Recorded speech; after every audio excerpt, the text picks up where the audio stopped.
दिल्ली से इस वक्त एक बड़ी खबर। एआईसीसी का एमपी पीसीसी को निर्देश कि सिंधिया समर्थकों की पहचान कर कार्रवाई करें।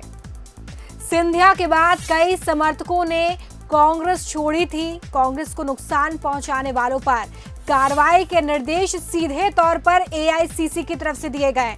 सिंधिया समर्थक पर कार्रवाई करने के निर्देश दिए गए।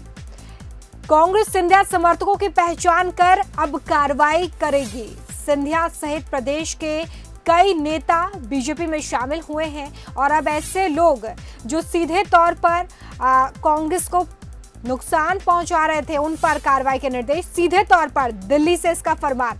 सीधे हम रुख कर रहे हैं न्यूज रूम का। विशेष संवाददाता विजय मांडे हमारे साथ एक बार फिर से जुड़ गए। विजय जी, दिल्ली से फरमान सुना दिया गया है कि ऐसे लोग जो कि पार्टी के लिए खतरा साबित होते रहे या नुकसान साबित होते रहे सीधे तौर पर, उन पर कार्रवाई की जाए। देखिए रोमिता, सबसे अहम बात यह है कि अब जो उपचुनाव की तैयारियां हैं उसमें कांग्रेस भी जुटती हुई नज़र आ रही है। इधर बीजेपी ने भी कमर कस ली है। शनिवार को हमने बीजेपी दफ्तर में नज़ारा देखा कि सांची के जो कांग्रेस के समर्थक थे, खासतौर पर सिंधिया समर्थक, वो बीजेपी में शामिल हो गए। करीब करीब 200 लोग ऐसे थे। ऐसे में सांवेर में भी ऐसा ही कुछ हुआ, सांवेर के कार्यकर्ता भी शामिल हुए।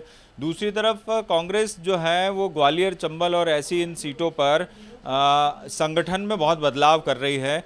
अभी 2 दिन पहले कांग्रेस ने उन पदाधिकारियों को हटाया जो कहीं ना कहीं सिंधिया समर्थक माने जाते थे। तो संगठन में बदलाव करने के निर्देश तो प्रदेश अध्यक्ष कमलनाथ ने भी दिए हैं कि नए सिरे से संगठन जो में पदाधिकारियों की नियुक्ति की जाए। लेकिन सबसे अहम बात यह है कि ग्वालियर चंबल का जो क्षेत्र है वहाँ पर ज्योतिरादित्य सिंधिया और सिंधिया परिवार का अच्छा खासा प्रभाव है और उनसे जुड़े हुए तमाम सारे जो कांग्रेस के नेता रहे हैं। लेकिन अब उनकी पहचान कर, क्योंकि कुछ कांग्रेस के नेता ऐसे थे जिन्होंने ज्योतिरादित्य सिंधिया के बीजेपी में शामिल होने के बाद भी कांग्रेस का दामन नहीं छोड़ा था और वो ये कहते नजर आए कि वो कांग्रेस के सच्चे सिपाही हैं। लेकिन कांग्रेस को डर है कि अंदरूनी तौर पर बहुत कुछ ये लोग खेल बिगाड़ सकते हैं। तो इसी वजह से अब कांग्रेस किसी भी मूड में या कोई रिस्क लेना नहीं चाहती उपचुनाव के लिए और एआईसीसी की तरफ से पीसीसी को ये साफ निर्देश इसीलिए दिए गए हैं कि सभी की पहचान की जाए और ऐसे पदाधिकारियों को हटाया जाए ताकि उपचुनाव में जो सबोटाज की स्थिति होने की संभावना है वो कम से कम नहीं बनेगी। रोमिता, बिल्कुल, ये काफी महत्वपूर्ण, क्योंकि इस वक्त उपचुनाव को लेकर दोनों ही राजनीतिक दल अपनी अपनी कोशिशें करते नजर आ रहे हैं और ऐसे में ये एक बड़ा फैसला, दिल्ली से सीधा फरमान कि मध्य प्रदेश पीसीसी अब ऐसे लोगों पर कार्रवाई करे जो कि सिंधिया समर्थक हैं और कांग्रेस को नुकसान पहुंचाने का काम सीधे तौर पर हुआ है, क्योंकि कई लोग इस दौरान गए भी हैं पार्टी का दामन छोड़कर।